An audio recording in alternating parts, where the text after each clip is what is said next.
Hey everybody, and welcome to the next Flame Quick Tip. Now this one is going to be all about the new marker feature that was added, I believe in 2018. May have been 0.1 or 0.2, but I feel like it's an underrated feature that seldom gets used, but I really feel like it should be used a lot more. So I'm just going to jump in between. I'm putting some cut points, and I'm going to go to commit, consolidate handles, and put 0. So say this is our edit.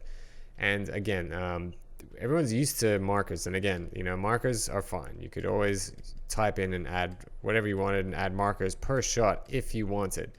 Now the really awesome thing with these markers is now like before, well, not like before, but now we can actually add comments and say whatever we like. This defaults to user and time, and we could assign different users. So we could say be based on a user or a workstation we could assign this to, or who started the workstation. We can assign it to day, time.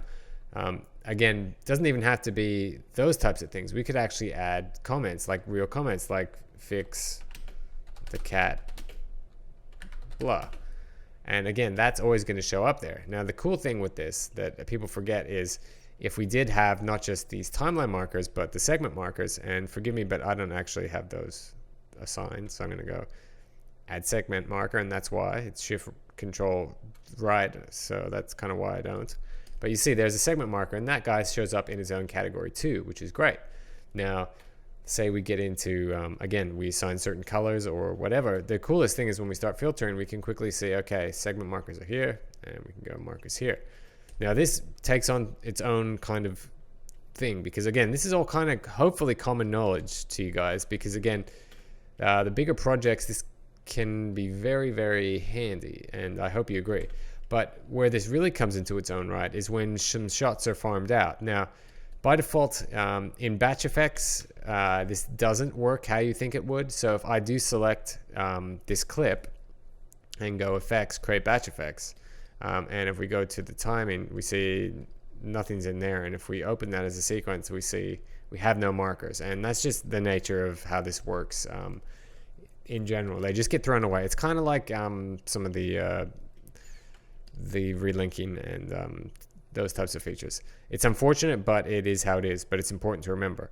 Now, the actually cool thing though is to remember is that this actually will work if you use it in batch. So again, if I select the clip, it's more on again, if this is one whole clip, all of these timeline markers will come through. So if I go to my batch and then I pull in this, it's going to F drag with the pen to make a copy, and if I open that as a sequence, you see, because we are essentially still living in timeline, all of our markers and all of our comments come through, which is great.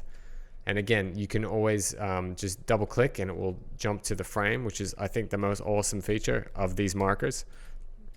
But the other thing to note is if we do go to timeline and then jump out and go back to the reels, and then if we pull out one of these, obviously the markers are only based on the timeline will come through. But if we did use the segment markers in this example, and I pull that out and then open, you see our segment marker still comes through and will show up there.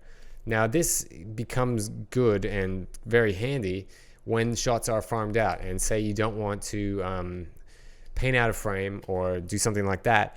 You can quickly assign stuff, or stuff that comes up in session, quickly assign that to the marker, to the segment marker, add in what you want, add whatever token you like, add whatever comment you like, and then farm that shot out to someone else. And they'll always know if they open that as a sequence and load up their markers, they can see exactly what the marker was. They can then jump to, if there were more than one markers going on there, they can jump to there, and jump to there, and jump to there, and know quickly exactly what they're supposed to be looking for just by double clicking and seeing it. And then again, it's just a very kind of elegant, simplified way of doing things, as long as you know that when you use it as batch effects, it's going to break, or if you don't share the whole timeline, it's going to break. So again, the strongest point for this, for me, is the segment marker, because it allows, it's kind of like a markup that always lives with the clip in its metadata. So that's going to be it for this quick tip, guys. I hope it's useful. I hope it makes sense. Stay tuned for more.